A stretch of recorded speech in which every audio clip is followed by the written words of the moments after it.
Hi, good afternoon, everyone. My name is Eileen Brewer, and I'm the director at the TAKWEEN Accelerator. Today, we're actually going to talk about the startup life cycle.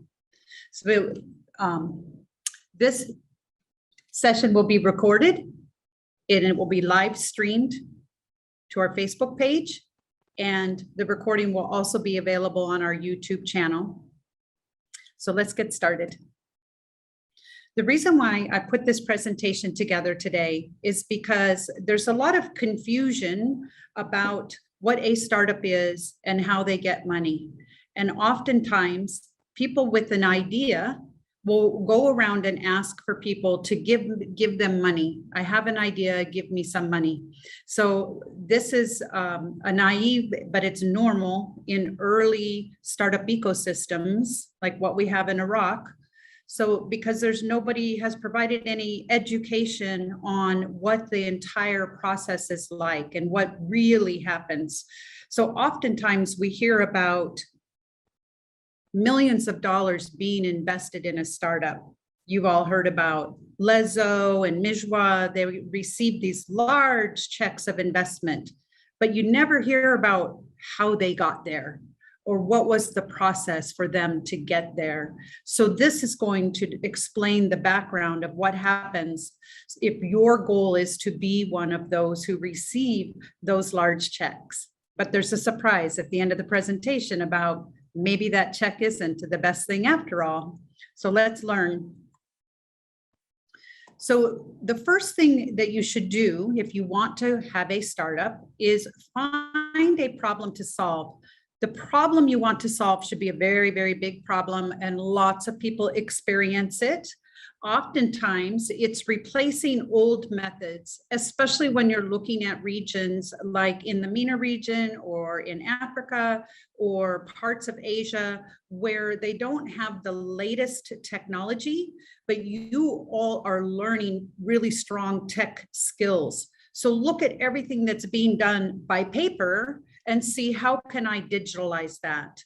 There's a great opportunity to build businesses in digitalizing old processes. And there's another idea you can look at is limited reach. If there are certain things that can only be sold in a small area because no technology is being applied to that, how can you add technology to expand the reach of a product? Or out-of-date content or concepts. So imagine a farmer being able to see all his crops on a dashboard on his laptop, and he can see the temperature, whether it's too wet or too dry. He can manage his crops from a desktop, and he knows where to focus his time. Or imagine converting the educational system to a more digitalized or more current concepts where we're teaching kids to be problem solvers instead of just memorization. So and you can go into agriculture, ed, fintech, just many, many places, medical, to find new problems that need to be solved. Once you come up with your idea of a problem you want to solve, oftentimes we should look at finding a co-founder, because you have some really strong skills, but often you don't have all the skills that are needed. So you may have very strong technical skills, but not business skills. Or maybe you have business skills, but you don't have technical skills. So instead of depending on having to pay someone else to do all of these services, you can search for a co-founder.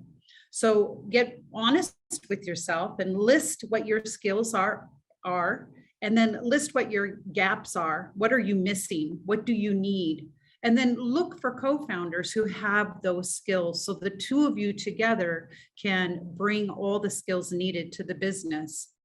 Dynamic equity sharing is a way to track you receive equity or money back from the business based on the contributions you put in. So you don't want to go up to someone and say, hey, will you be my chief technology officer and I'll give you 30% of the business. That's like giving somebody a whole year of salary before they've done anything. So instead, you invite them to be a co-founder with you. Sometimes they don't even have to have a co-founder title. You can just say, I would like you to join my startup. You can be an engineer or full stack engineer, or maybe someone with an MBA, and say, I have no money yet, but we will keep track of all the hours of contribution that you give to the business. And then based on the amount of time you put in, you start increasing the amount of equity you're allowed to have in the business. And then when the business has generated money and revenue, then those who have been contributing start receiving some funding back. So now that you have a problem you want to solve, and you have both business and technology-based startup founders, you want to oftentimes go to an incubator or a makerspace. And the reason I recommend this is because it's good to get into an environment of like-minded people, so that everyone around you is trying to build new products, so that you remove some of the negativity from the community of them telling you, no, you should just go be a pharmacist, or no, you should just get married. So this is a way to remove that noise and put yourself in a supportive space. While you're in these spaces, you get an opportunity to training, so you can increase your business acumen. You can increase your network of like-minded people. You can learn about what Lean Canvas is and learn about how to apply design thinking to the solution that you're trying to build. Now, the next thing you would like to do is market research. So before you spend any money or any hours developing a solution, you need to go ask your target users if they want it. And market research is critical that you do it the correct way. So if you think that there are not enough blue shoes in the market, your market research does not include asking people, will you buy blue shoes, yes or no? What you do is you ask them open-ended questions. Can you find shoes that you like? What type of shoes do you like? How often do you buy shoes? So you're learning what their problems are. Like, is it easy for them to find all the shoes they like? Or do they only buy one pair of shoe a year? So you need to learn about what the market wants. And the way you find out what the market wants is to ask open-ended questions, not specific to, I have this solution. Do you like my solution? So you leave that question off, and then you think of, ask them about, so you can learn what their problem is, because you think you have the problem, but you ask them, and then they oftentimes will give you great ideas on how to improve the solution that you were going to build, and you haven't spent any money yet. You've just done some research. So the biggest problem is many people will build the solution before they do market research. And what happens is you become very attached, and you don't want to change your solution, and you don't want to ask customers what they want. So this will increase your failure rate. Out of the top 20 reasons about why startups fail, 42% of the time, it's because there's no market need. No one wants to buy the solution that was created because the founders did not go ask the users what their problems were and what they wanted. So make sure that you do the market research at this point. And still, you've spent no money already. You've done all this work and you're still not spending any money. Now, okay, sorry, here's the problem. Here's what we talked about: getting a big problems to solve, find a co-founder, go to an incubator, do more market research. Now you're ready to start building a product. So now you can work on building a prototype, or what we often call minimal viable product. So a minimal viable product means it's the least amount of what you can make to start showing it to people and start getting feedback.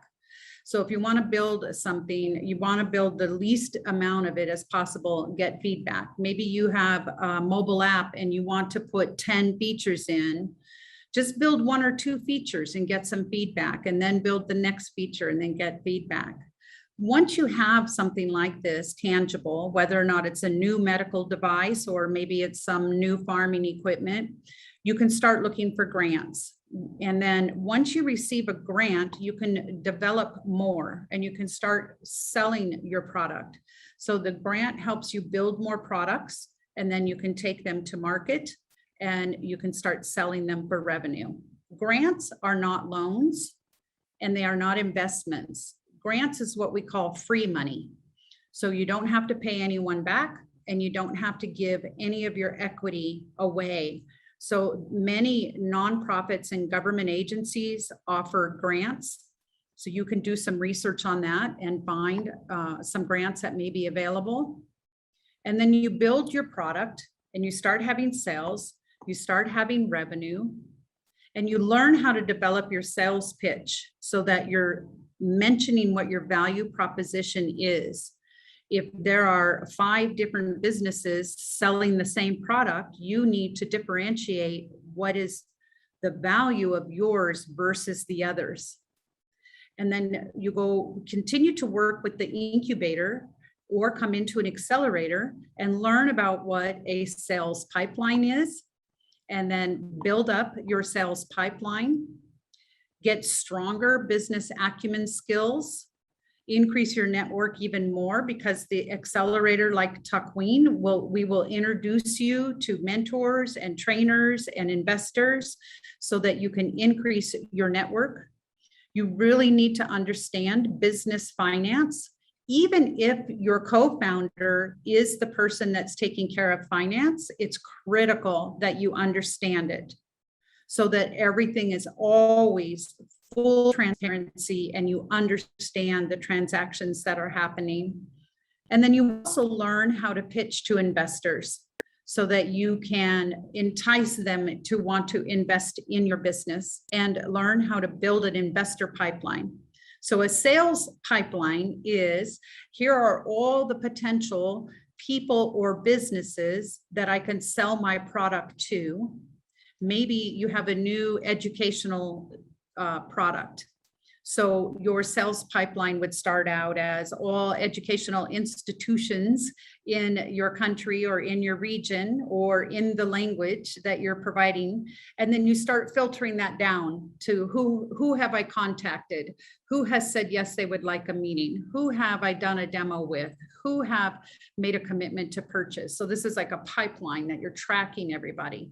You do the same thing with investors, because you don't want to spend your time trying to pitch to investors that never invest in the market you're in. So if you're doing ed tech and they only invest in fintech, you would not put them in your pipeline. You would only put the investors that you know have experience investing or interest in your sector into your investor pipeline, and then you work them just like you work sales, and you reach out to them, or you send them some parts of your deck, or you do a little video, or you try to get calls. It's the same process. At this point, you're ready for angel investors. So you have your product, it's stable, you have customers who are buying it, and you can show that you're showing growth, good growth, month over month growth.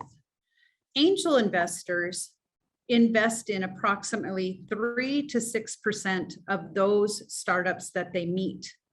So you need to get used to and comfortable with the idea that you will pitch your idea or your business at least 100 times. And you can ask any entrepreneur that has a startup business how many times they've pitched. And those who have received investment will tell you they probably pitched between 40 and 60 times before they got their very first investment.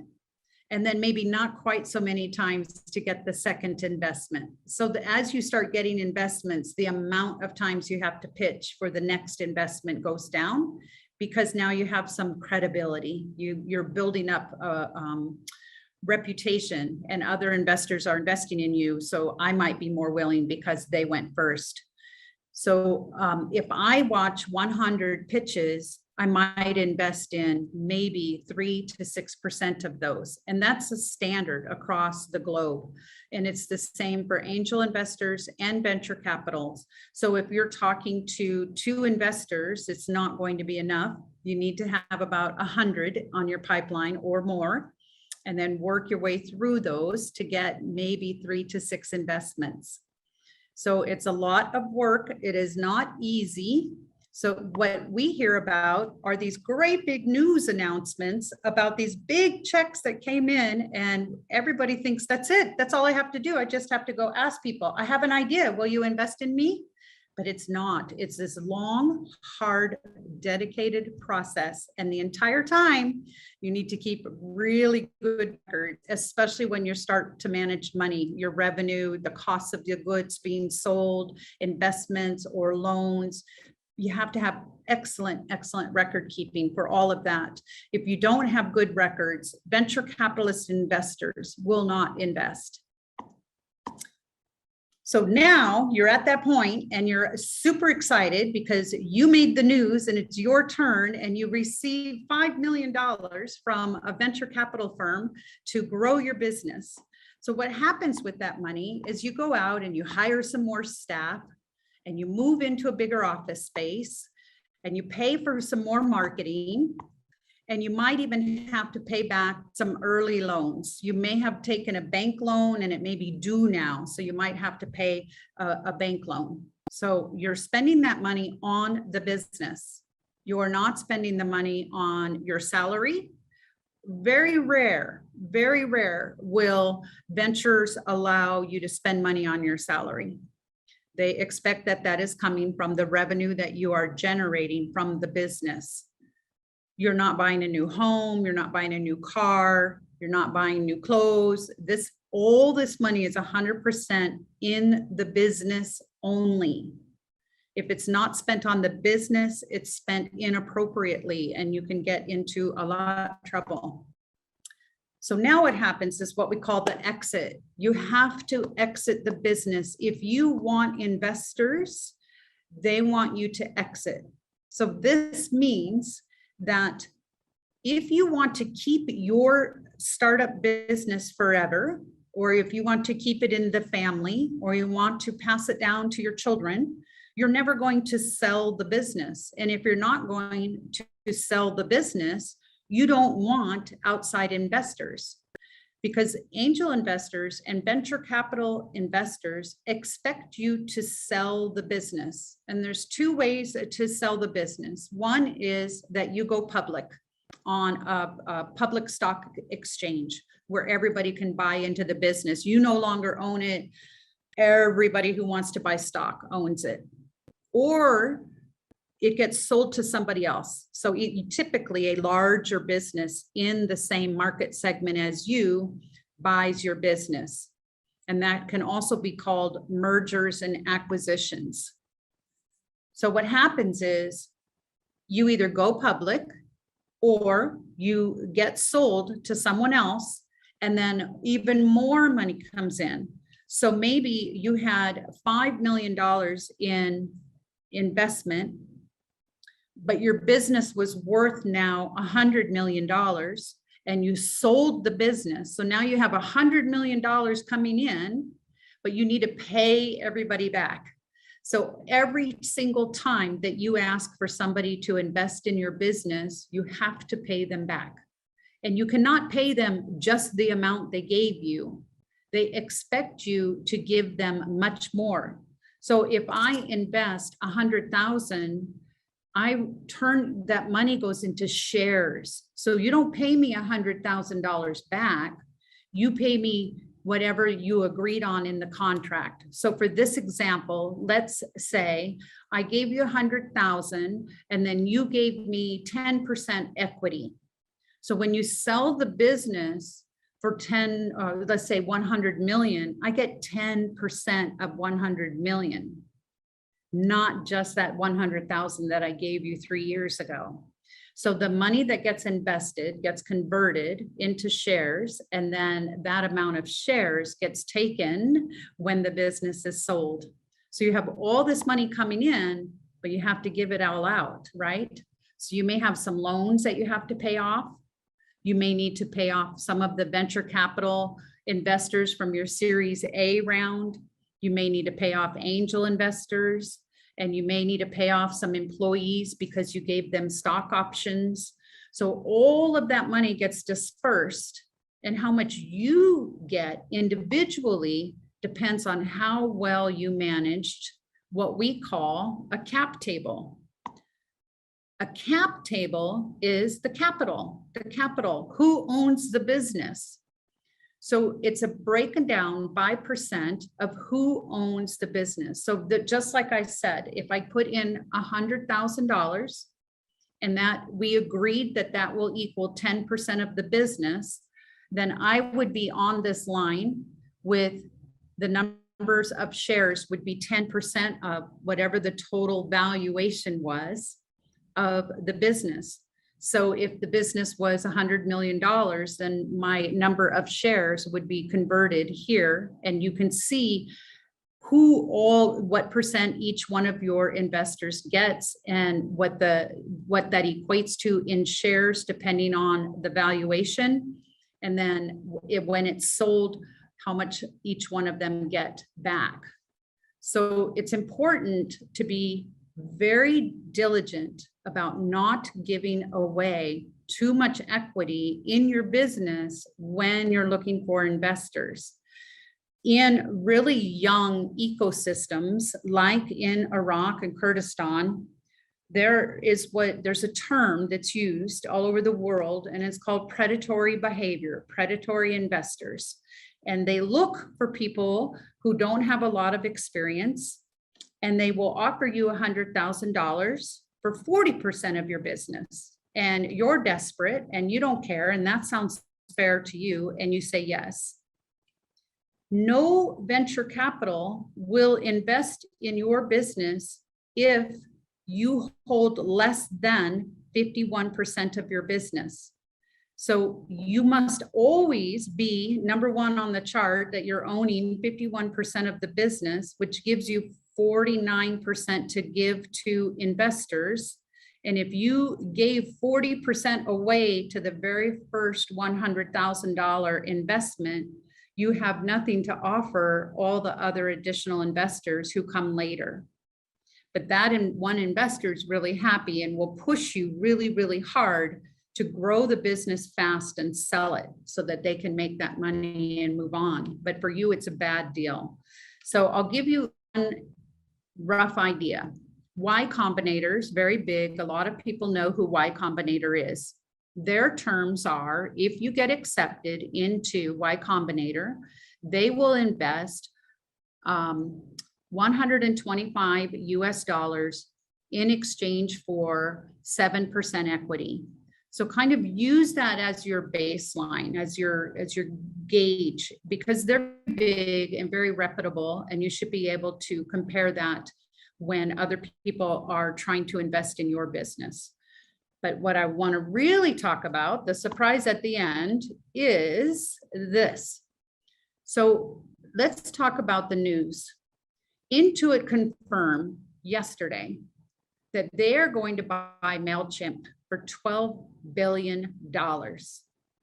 This is amazing. This is a huge, huge. If you look at the MailChimp cap table, you know what's on it? 2 founders and some employee bonuses. That's it. They never took any outside investments at all, ever. And they ran the business for 21 years. They never took investment. So the cap table is there's going to give employee bonuses, and then the 2 founders are going to split the balance. They're walking away with over $4 billion each because they didn't accept investments. So the reason why I bring this up is because oftentimes people think, I'm successful because I got investors. I'm successful because this VC invested in me, and this angel group invested in me.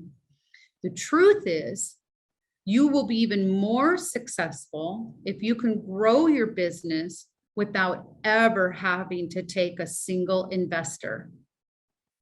So the goal is to build a product that can grow fast, that brings revenue in fast, so that you have your own revenue to put back into the business. So you can use your own revenue to hire more employees, get a bigger office, pay some bonuses, use your own revenue, grow, and then sell the business. You don't have to share that money with anyone. It is not, success is not about how much VC money you got in, but that's what people think it is. And it's all over the news all the time. So we always think, oh, that I need that. I need to be a unicorn. I need to go get all that VC money.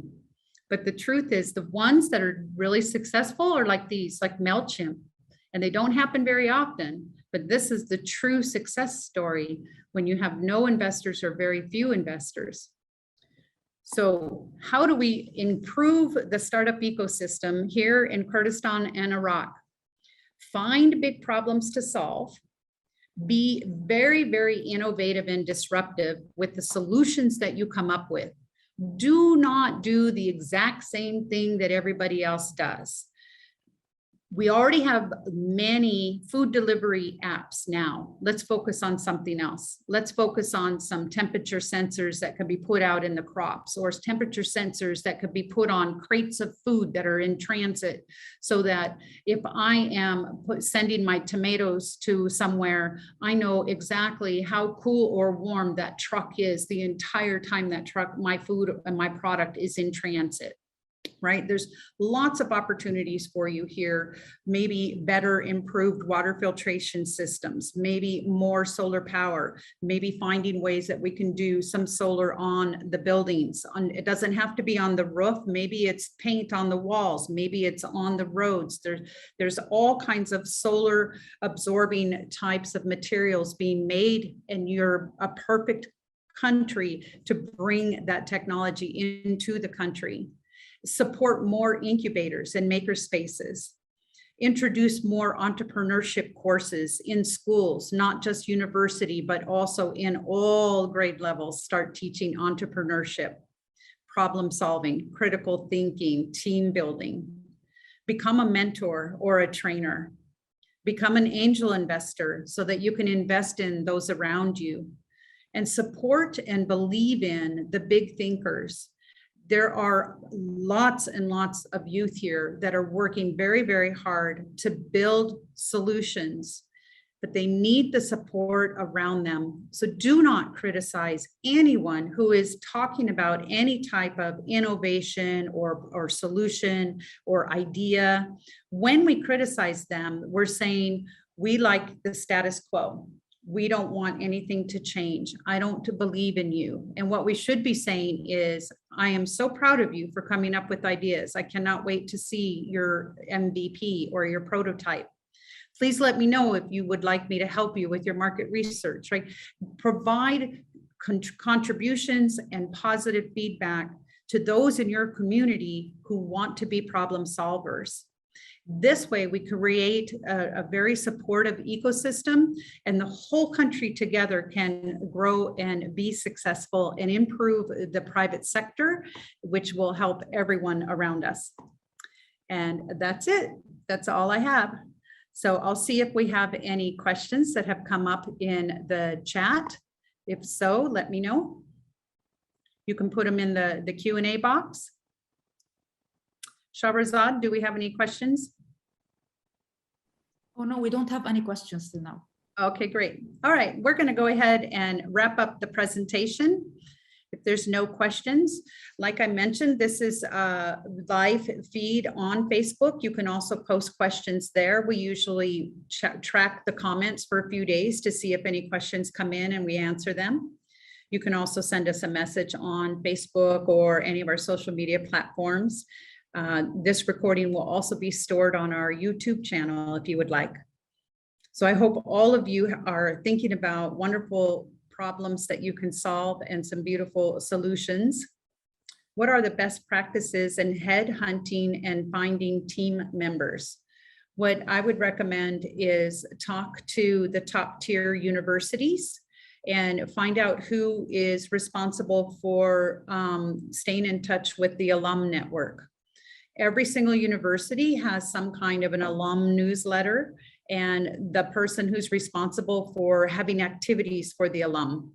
Oftentimes they can do postings for you, and you don't even have to do have a job opening, right? You could just say, I would like to talk to 10 engineers, and you can go through those networks to find some. You can also go to LinkedIn, and I really recommend all of you improving your LinkedIn profiles, making them very stellar and interesting and engaging, and start reaching out. If you want to hire a full stack engineer or developer, then just type in full stack developer in LinkedIn. If you want them to be local, then change the setting to Iraq, and then just see all these people who have that background or that experience. Or if you want somebody to be a HR director, type in HR director, select people, select Iraq, and you can see. And then you can just start connecting with them on LinkedIn and start building your network. And if you want to ask them questions, they're available. Most of the time, people will answer questions. If you have jobs, then you can reach out to them and let them know that you have some positions. And difficult for startups. And let's see. Interns, or is it difficult for startups to manage? I would be very careful about how many interns you bring in. If it's your 2 or 3 founders and you're working really, really hard, you don't want to bring in 6 interns. So you don't want to bring in more interns than you have of managers. So as a manager, I would not even try to manage more than 2 interns myself. And you need to be very clear about what you're going to give them to do. And then you show them what you want them to do, and then they go and do it. And then you check it, and pretty soon they're running on their own. And so it really depends if they're doing development or they're doing social media and how strong their skills are. Thank you, Abdu. Anyone else?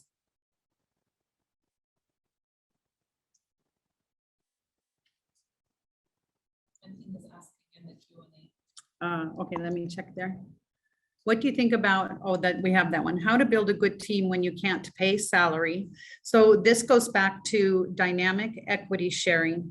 So I recommend that you research what's called slicing the pie, dynamic equity sharing. And then you ask people if they're willing to do work for you in exchange for equity in the business based on how much they contribute. So many people in the United States, the engineers will work part-time. So they have a full-time paying job, and then over here they support a startup. So maybe at night they work 4 hours a night for free for a startup, with the hopes that the startup will do well, and then eventually they'll start receiving equity and a salary. So it's finding those who have an entrepreneurship mindset, who understand the concept and are willing to work in trade for some equity, completely understanding that the business may not be successful and that you may not pay them unless the business is successful. If you want to start an app, what are the phases we should expect to go through? So the same thing. So Abdu, what I would do is storyboard. So just start getting some pieces of paper and just start drawing it and saying, this is what the homepage looks like. And then do the different, when I click on this, I go to this. And when I click on this, I go to this. And it's just paper. It's just you with some markers and with paper. And you have to we call that the wireframe. And then you can give the wireframe to a developer to build a prototype for you. Do we need to hire people to do market research, or we can do it ourselves? You can do it yourselves if you do the research and you do it correctly. The best and free way to do this is to Google on Design Thinking Stanford D School. Design Thinking, Stanford D School, D as in design, does Stanford D School. They have a PDF that's free. Abdu, I actually know personally, I know him. So if you reach out to me, I can send you that document. And there's a whole section on how to do proper market research. So if you're willing to take the time and educate yourself and do it correctly, then definitely keep the money and do the market research yourself. But if you have funds available and you don't have the time, then you can pay others to do market research for you. And I actually have a contact here in Iraq that they do market research, and I can introduce you to her as well.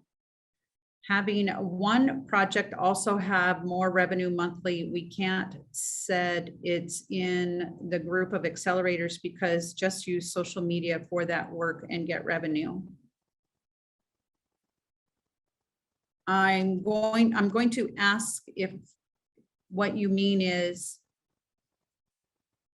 you cannot go into the accelerator because the technology you're using is social media.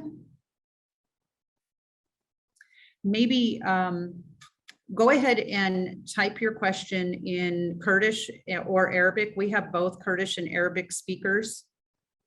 So if you could, Ikhlas, if you could re-enter your question in Kurdish or Arabic, then one of my others can help me and then I can answer you.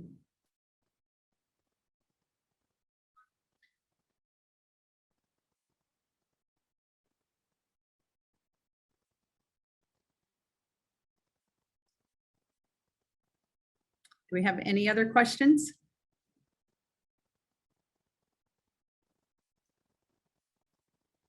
While we're waiting to see whether or not that question will come back in, I'll tell you a little bit about TAKWEEN. So TAKWEEN is an accelerator, and we have incubators in the country. So in my presentation, I talked about approaching incubators first and then going to accelerator. So incubators help you incubate your idea and turn your idea into a business. And then accelerators help you accelerate businesses. So TAKWEEN is an accelerator. So we don't work with people at the idea stage. We work with startups that have a product and have some revenue. Then you're ready to look at accelerators. But we focus very much on tech-enabled startups. So we want to work with startups that are using technology as part of the product or solution is original technical coding. So it's not an e-commerce site reselling imported goods, and it's not a digital marketing agency that is doing social media for other businesses. It is you are developing software or hardware or a product that is using technology. Okay, can you translate it? Have a couple people looking at it. Abdulrahman asked another question.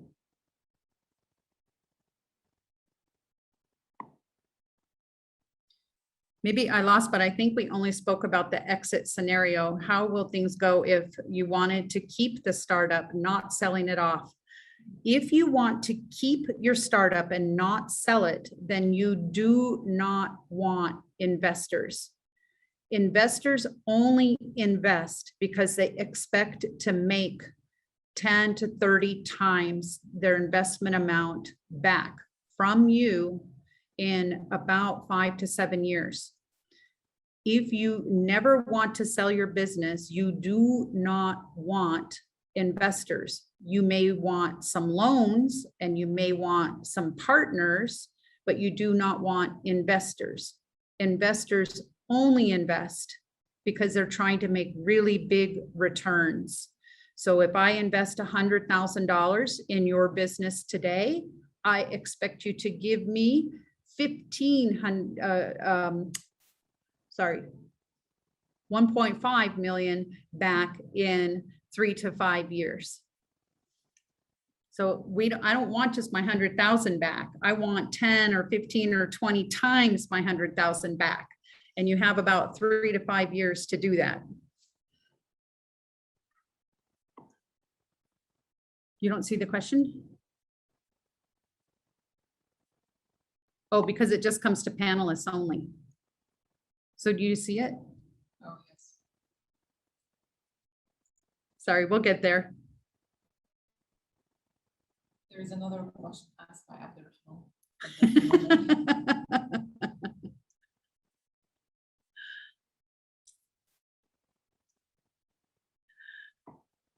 Do you got another one for me? Or did I miss one?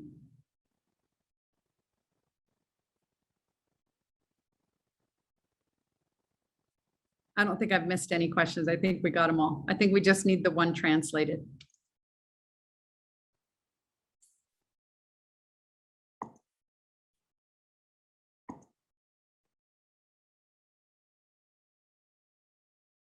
Did you send it to Sarah? Did you send it to Abdu? Yes. You sent it to Abdu? There is one, he says, if we want to start a completely new product in the same area we work in now, should we consider going to an incubator? Sure. An incubator is a great place to go when you're at idea phase. And if you have a new product within the same area that you work, a lot of people come up with ideas this way because they're working every day in a certain field and they see this can be done better. I have an idea. I have a solution to what's around me or the industry that I'm in. Going to an incubator is the perfect next step. Yes. Or you can also start doing research and learn how to do high quality market research and do some of your own if you don't have time, or if it's too difficult to go into an incubator, then you can start doing self-teaching. But definitely always do the market research before you start building the solution. And do high quality market research by understanding what good questions are.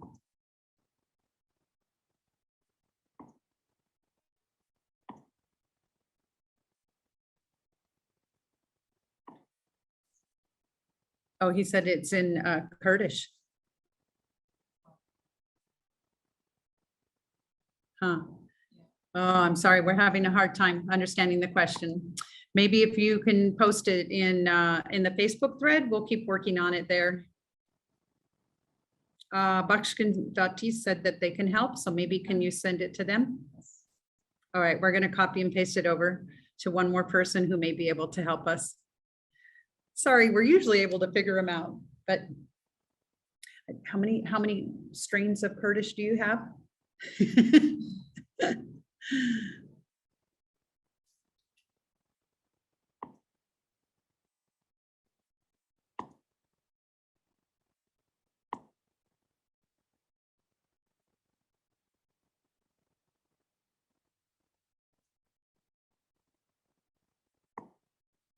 Give us your questions. We're happy to try to help you. Anyone?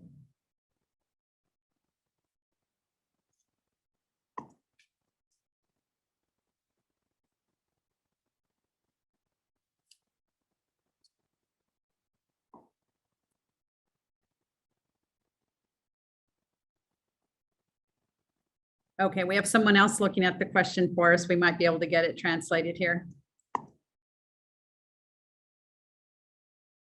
What will happen when you invite investors to a business, but after a few years you fail or business goes down? Is that effect on you? So what happens is investors know that many startups fail. So you do not have to pay them back, but you must have really good contracts. So make sure that anytime you're signing a contract with an investor, you pay the legal fee to have a lawyer look at it. It should state that if the business fails, you're not obligated to pay anyone back. So if I invest 100,000 and 3 years from now, you say the business is over, it's gone, then you don't have to pay me that 100,000 back. But there will be due diligence to ensure that you put forth all that money into the business and you tried to grow the business.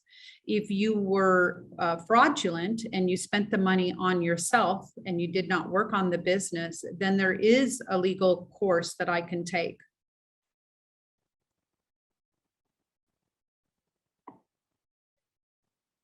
Okay, TAKWEEN doesn't accept a startup that only exists on social media platforms as a legitimate startup. No, that's not correct. We have, it depends what the business is. If the business, when you say existing on social media, I'm not quite sure what that means. So is the business creating social media posts for other businesses?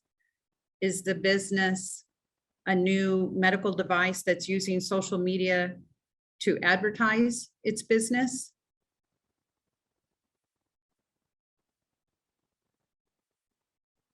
So I'm happy to have the discussion to help explain it more, but I think that we've done enough here to try to work on that. Thank you very much for your help, Bakshin, in translating that for us. I don't think there's any other questions now, so I encourage all of you to go out and think about big problems that need solved. Make sure you solve them with very innovative technology, because innovative technology will get the attention of investors if you want investors, and technology will help you grow the business really fast so that you can bring the revenue in and keep growing the business. So good luck to all of you and have a wonderful evening. Thank you.